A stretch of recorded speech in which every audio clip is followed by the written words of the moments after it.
Dalam perjalanan sejarah Nusantara, nama Kediri tidak bisa dipisahkan dari tokoh yang sangat terkenal dan melegenda, yakni Prabu Jayabaya, yang bergelar Sri Maharaja Sri Warmeswara Madhusudana Watarnindita Parakrama Dikjayo Tungga Dewanama Jayabaya Lancana.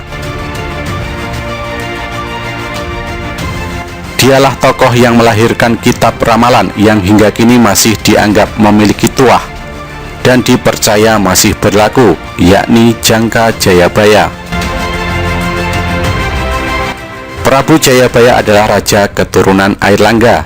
Kisah tentang Jayabaya diawali ketika Airlangga membagi kekuasaan menjadi dua, yakni Panjalu dan Jenggala.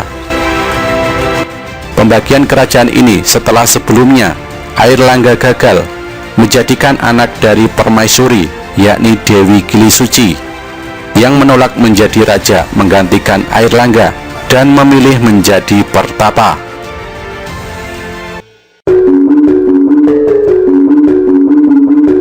Dalam beberapa kitab kuno terbitan Bokande Tan Kuen Sui Kediri, cerita panjang Kediri berawal ketika pembagian kerajaan oleh Airlangga ternyata justru menimbulkan konflik di antara Panjalu dan Jenggala. Kedua kerajaan ini senantiasa perang saudara, diawali antara Samarawijaya atau Panjalu dan Panjigarasakan atau Jenggala.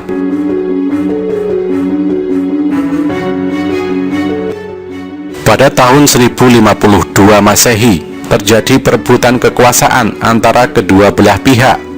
Awalnya Panjigarasakan dapat mengalahkan Samarawijaya, tapi pada tahun 1059 Masehi muncul seorang raja lain, yaitu Raja Samarotasa. Raja ini berkuasa di kerajaan Jenggala. Raja Samarotasa adalah menantu Raja Airlangga.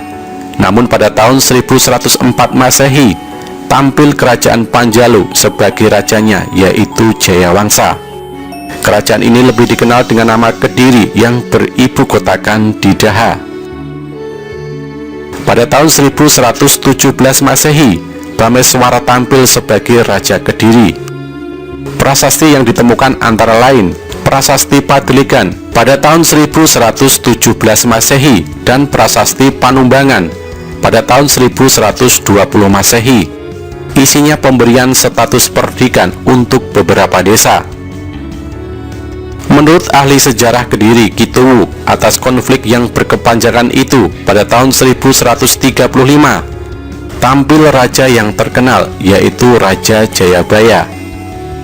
Jayabaya ingin mengembalikan kejayaan seperti masa Airlangga, dan ternyata ini berhasil. Panjalu dan Jenggala dapat bersatu kembali. Hal itu dijelaskan dalam Prasasti Hantang pada tahun 1057 Saka atau 1135 Masehi. Dituliskan kata Pangjalu Jayati, artinya Panjalu menang berperang atas Jenggala, dan sekaligus untuk menunjukkan bahwa Jayabaya adalah pewaris tahta kerajaan yang sah dari Airlangga.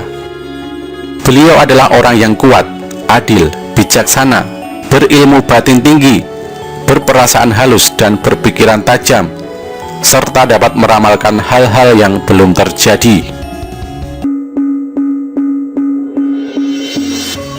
Menurut Kituwu, Prabu Jayabaya pernah berguru kepada seorang pendeta sakti yang amat dihormatinya.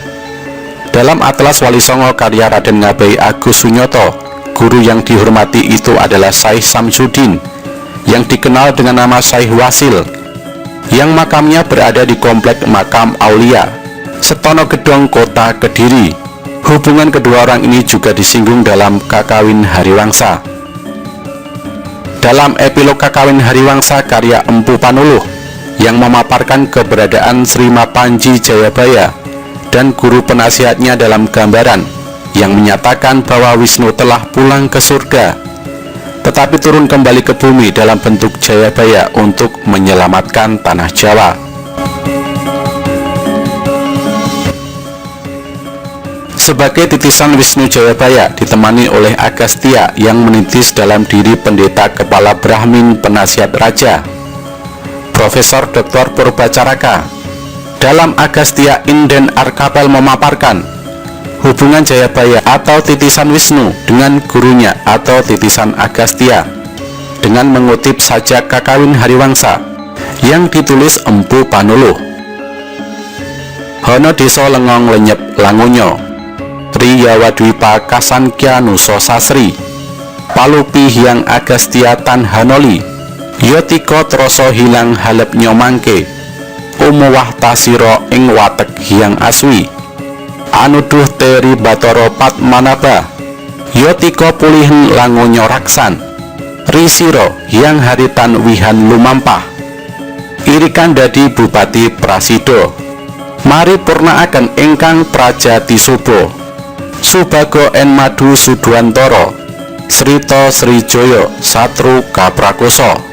Yang terjemahannya adalah ada sebuah negeri yang indah, keindahannya laksana impian, disebut Pulau Jawa, sebuah pulau yang megah.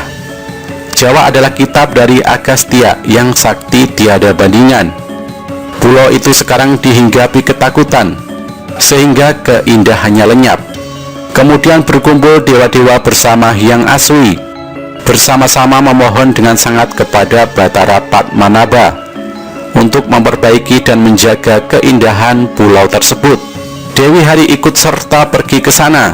Kini ia telah benar-benar menjadi raja yang menyempurnakan lagi kehidupan hamba sahayanya. Dia adalah inkarnasi dari Madhusudana Awatara. Dia termasyhur dengan nama Sri Jaya Satru atau Jayabaya. Sebagian orang menafsirkan Guru Jayabaya adalah Empu Sedah, sementara sebagian yang lain menafsirkan bahwa Empu Sedah adalah Guru Jayabaya di bidang sastra. Sedangkan Biksu Pandita Adikara yang disebut dalam Hariwangsa adalah Syekh Samsudin Al-Wasil, yang tidak sekedar mengajarkan ilmu perbintangan dan nujum, melainkan menunjukkan karomah-karomah yang digambarkan seperti kesaktian Resi Agastya. Menurut Raden Ngabei Agus Sunyoto, ahli sejarah yang menulis Atlas Wali Songo, sebutan biksu dan kemudian pandita lazim digunakan untuk menyebut tokoh-tokoh Islam pada zaman itu, seperti area makam Fatimah binti Maimun yang dalam prasasti Leran disebut susuk atau tempat suci. Sebutan untuk Syekh Maulana Malik Ibrahim, pengangkatan saudara tua Raden Rahmat atau Sunan Ampel yang bernama Ali Murtadlo sebagai Raja Pandita di Gresik. Sebutan Pandita Ampel untuk Sunan Ampel dan Pandita Giri untuk Sunan Giri.